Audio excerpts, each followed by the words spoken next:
गरीब साध साध सब नेक हैं, आप अपनी ठोरे। जो सतलोक ले जाएंगे वो साधु कोई और।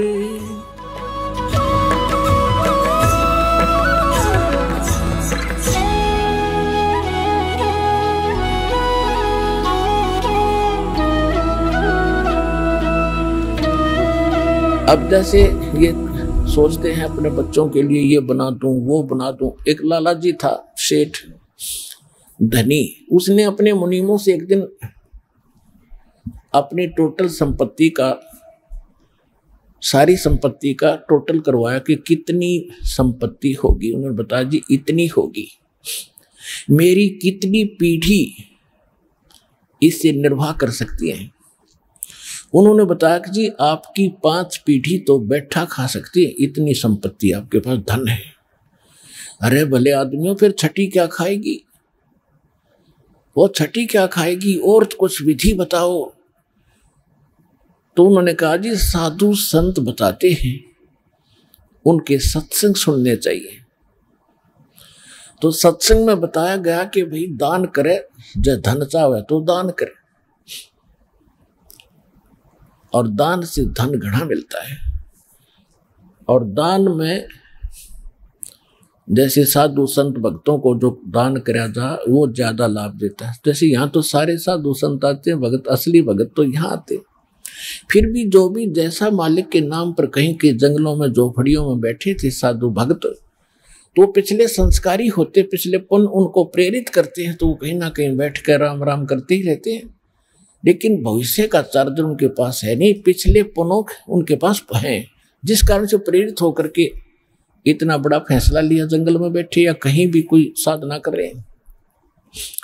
तो उनके पिछले पुण्य ही वहां फल रहे होते हैं। एक आधे को आशीर्वाद दे दे, उन्हें लाभ हो जाए, उसको रोटी मिल जाए, ऐसा चल रहा था इनका काम। तो एक साधु था और पति पत्नी थे, दोनों वहां रहते थे। उनको मालूम था यहाँ भक्त हैं। तो उस लाला जी ने क्या किया, सेठ ने सभी मुंशियों को कहा कि नौकरों को साथ लो और आसपास जितने भी साधु संत हैं सबको आटा दे आओ, किसी को जो मांगे खांड दावल चाल सब ले जाओ और दे के आओ। अब देते हुए आ रहे थे, उस भगत के यहाँ आए। उन्होंने कहा कि ले भगत जी, हमारे लाला जी ने आपके लिए एक सीधा भेजा है, यानी आटा चावल खांड नमक आदि दाल आप ले लो।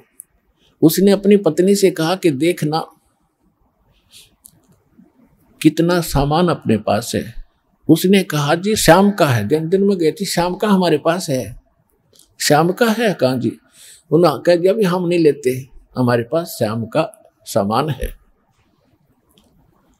तो उस कहने लगे भगत फिर कल भी खा लियो। बोला कल की कल देखी जाएगी, अब नहीं ले हम। बोले कमाल की बात है।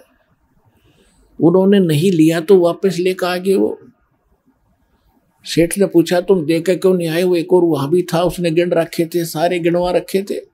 उन्होंने कहा जी उन्होंने ये नहीं लिया। क्यों नहीं लिया? उसने ये कहा कि शाम का तो है, सुबह का भगवान और देगा, आप देगा, हम टेंशन नहीं लिया करते। अब उस लाला जी का सिकरो घूमया फिर दिमाग का, अरे तेरा गजब हुई हो, मैं तो छठी पीढ़ी का ठेका ले रहा हूं, सुबह की भी परमात्मा पर छोड़ दी।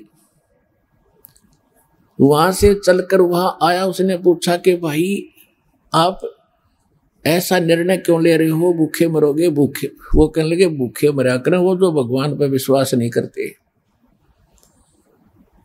और हमें भगवान आगे से आगे देता। उसने क्योंकि ज्ञान सुन रखा था, लाला जी को बैठा लिया।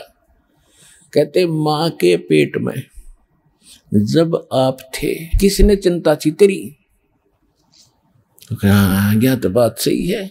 जब आप माँ के गर्भ से बाहर आए, आपका दांत नहीं थे, आप रोटी चावल आटा नहीं खा सकते थे, और उससे पहले आपकी माँ के स्तन में दूध भी नहीं था, हक नहीं था।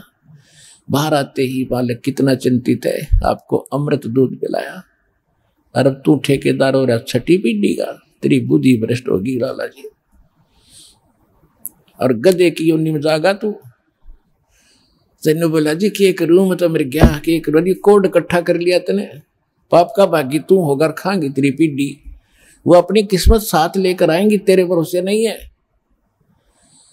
अब क्या करूं, मैं तो मेरे गया में बोला इसने बांट दे, धर्म कर दे, तेरी जान बचेगी। तब उस लाला जी ने वो भंडारा शुरू किया, धन भी नहीं बचेगा तेरा। तो कहने का भाव यह है पुण्यात्माओं, हम तो बहुत लंबा चौड़ा हिसाब लाए बैठे हैं, एक पल का भरोसा नहीं। देखो अंत में आपने इस स्थिति में आना पड़ेगा, और जिस स्पीड पर आप चले इसका कोई अंत नहीं। आज किसी के पास एक प्लाट है और थोड़ा सा जुगाड़ होते तो सोचे एक और लूं, और फिर और जुगाड़ हो गया तो एक और लूं, वहां थोड़ा सा ठीक मिल रहा है, रेट ज्यादा होने वाले हैं, वहां भी दाव लग गया तो 30 चौथा और दूसरे शहर में ले लूं, इतने मृत्यु हो जाएगी, और फिर कुत्ता अपने कहाँ घूमया करेगा, सैर सपट्टे करता। यह बात आपने याद रखनी पड़ेगी, 101% सत्य है। अब जो आपको दास ने परमात्मा की वाणी सुनाई थी कि सुरपति दुखिया भूपति दुखिया अरे रंग दुखी बपरीति हो। अब सुरपति देवताओं का राजा इंद्र बहुत दुखी, इसका इतिहास पढ़ के देखियो इंद्र का पुराणों में। कहते हैं एक बार एक ऋषि ने इसको श्राप दे दिया इंद्र को, उसका स्वर्ग उजड़ गया और इंद्र मांगता फिर जंगल में धक्के खा रहा। और फिर कभी देखते हो राक्षसों ने चढ़ाई कर दी, देवताओं का राक्षसों का लठबाज रहा है झगड़ा हो रहा है, और मृत्यु के बाद फिर इंद्र गधा बनता गधा। तो यहां कहते हैं सुरपति दुखिया भूपति, सारी पृथ्वी का राजा भी दुखी, और रंग दुखी बप्रीति हो। निर्धन तो स्वाभाविक दुखी, उस पर सारी आपदाएं आती ही हैं जब तक वो भगवान की शरण में नहीं आता। जब वो परमात्मा की पावर से जुड़ जाता फिर रंग हो और चाहे राजा हो, परमात्मा तो उनको सब अपने हिसाब से डील करेगा। फिर परमात्मा कहते हैं कहे कबीर और सब दुखिया, एक संत सुखी मन जीती हो। अब आपने मन जीतना पड़ेगा, आपने मन जीती बनना पड़ेगा।